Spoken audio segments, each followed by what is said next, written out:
Hello everybody, and thank you for finding my blog and my videos on YouTube.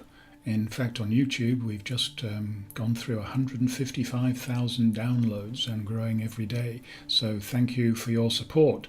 Now, I mentioned in my blog that this might possibly be the most important video that I've recorded to date, and indeed it just might be, so no pressure on me. And I'm going to talk about a familiar subject, but in a different way, and the subject is mindfulness. And I have a prop with me, fresh from the refrigerator, still slightly warm, is a brain. And the point that I'd wish to make about the brain is that, very roughly, it's divided into the conscious mind and the unconscious mind. And the conscious mind is only the tiniest part of it, and yet that's where we live, and for most of us that's the only part of our brain that we have any familiarity with at all. And that is a great shame, because by far the most important part of our mind and the most powerful is our unconscious mind.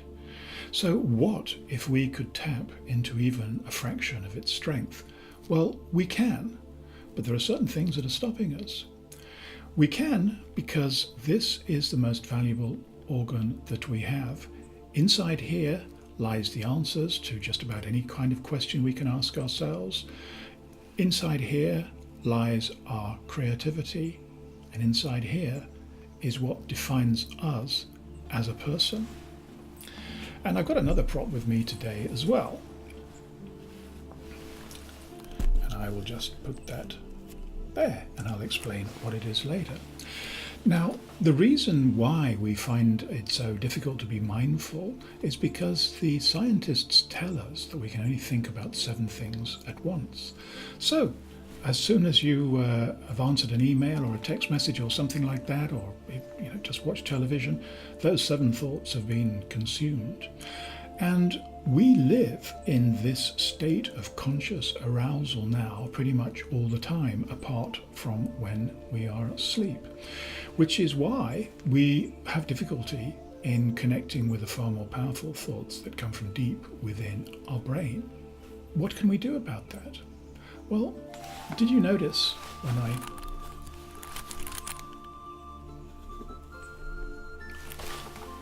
shook this up, but all of these silver and gold things are spinning round and round? I found this in a shop today and I thought I could use it. I'm going to experiment with my meetup group later this evening and we'll see how they get on with it. But this really is what our brain is like, with all of these thoughts whirring round and round. But when I start to talk a little more slowly and breathe a little more deeply and talk a little less loud, do you see how things start to slow down? This is a simple example of what becoming more mindful is. You don't need to go into formal meditation, but you do need to find periods of peace in your life every day. And it doesn't mean for hours and hours at an end either. Even just a few minutes can help slow these conscious thoughts down so that the unconscious mind can speak to us. This is when we'll get the mind pops. This is when we will get our great creative ideas that we can transform into our projects at work and at home. And you see that as these thoughts have slowed down as I've been talking, we see a message. And the message that we can see there is love. Because when I wrote my book, Get Lucky Now, The 7 Secrets of Lucky People, one of the secrets is mindfulness, and another secret really, which underpinned all of the 7 secrets, was that of spirituality, because I have discovered and continue to discover that the luckiest, most successful people are almost universally spiritual. Now, that might mean they have strong religious convictions, but it might not be. There are other spiritual beliefs that people that can be an important part of our belief systems. And one of these, you see now these thoughts have settled down. We see the message that was there all the time, and that is love. And love is a pretty universal emotion that has very strong spiritual connotations to it. So I think you're beginning to get the message. I hope you are. Because, again, the scientists tell us that we have 70,000 thoughts spinning round our brain in a day. I don't know how they counted that, but this number is widely quoted. And of all of these thoughts that are going round and round and round, some of them are not going to be very helpful. They may be very self-critical, very negative, very self-limiting.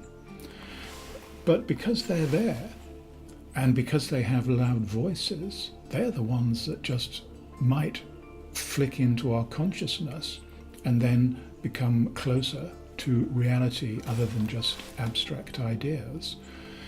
But the reason why I said that this video may just be the most important that I've recorded so far is this simple statement. And that simple statement is that when you are aware of these thoughts, you can pick and choose which ones that you want to have, because none of them define reality in any shape or form.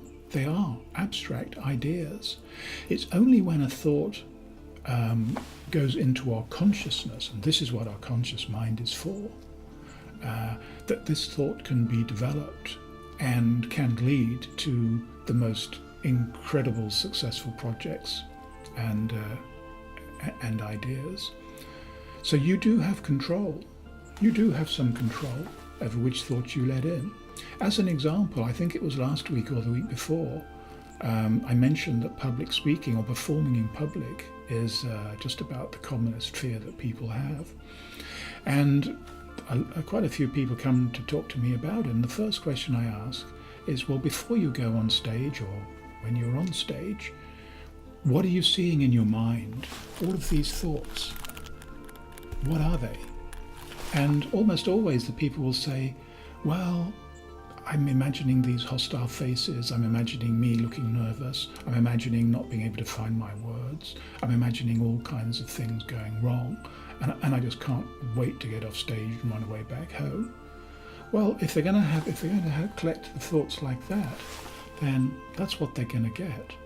So I know it's easy for me to say, but just choose this thought here and this thought there and this thought here, because these are when people are smiling at you on stage. These are when you see a picture of yourself on the TV and you're performing at very near or at your best, and people are applauding you, and people can't wait to hear what you're going to say or do next, because those are thoughts that are just as real or just as unreal as the other ones, but you have decided to use those. And why not? Because it is your brain, and this is a way that you can get control of it. And the results can be incredibly powerful. Health, wealth, and happiness are the three terms that I use. And by wealth, I don't just mean money, although money can certainly help. Mindfulness is the key. As I mentioned at the beginning, we've probably never been less mindful. So give yourself times in the day when your phone is switched off, your computer is switched off, when you can go to a quiet place and just do something that makes you connect to that huge unconscious mind, and you just might be surprised at the insights that surface. They could be the next day, it could be a few months. But one thing's for sure, it's going to be very difficult to have those thoughts when those 70 things are all buzzing around like that, like bees. So that's enough for this week. I'm sure we'll be back again next week. Don't know what the subject will be, but in the meantime, reflect on this video, reflect on the ways that you can increase the mindfulness in your life, and how you can choose the thoughts that you want to bring into your consciousness and then into reality. So good luck with all of that. So until next week, goodbye.